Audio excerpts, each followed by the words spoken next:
I was in Manila where you launched the best practice for hotels. Very It is good. a manual, and now it is 8 months. Do we have a practical result, or it's very early? But do you have a feedback about that?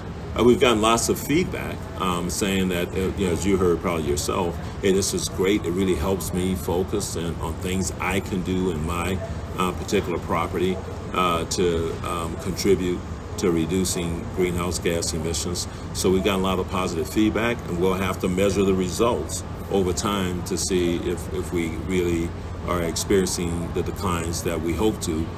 But the point is it drew attention. People are focused. People are beginning to implement. A lot of things. Of course, a lot of that stuff was already implemented in some places because it came from best practices from around the world. And the more that those best practices are adopted, the quicker we'll get to the reduced emissions.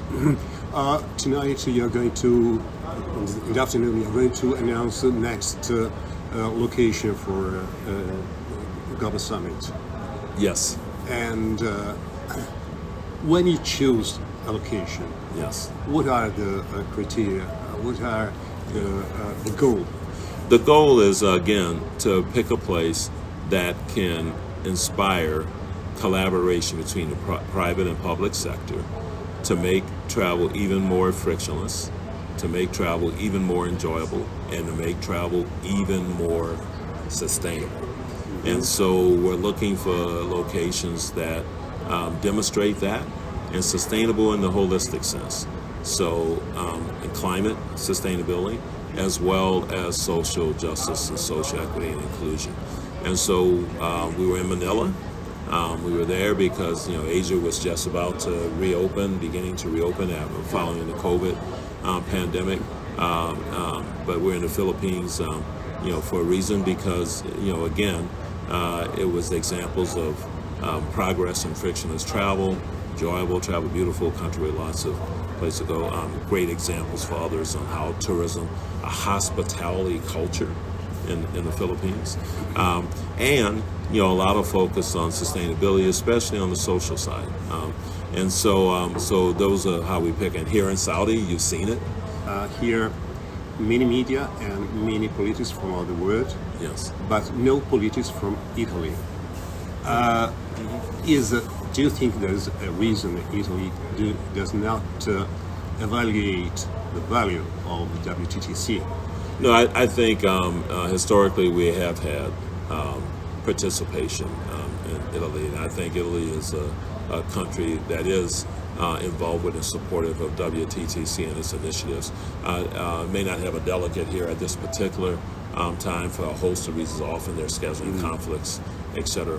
But we have found Italy to be a good supporter of WTTC initiatives and practices. My last question is about the impact.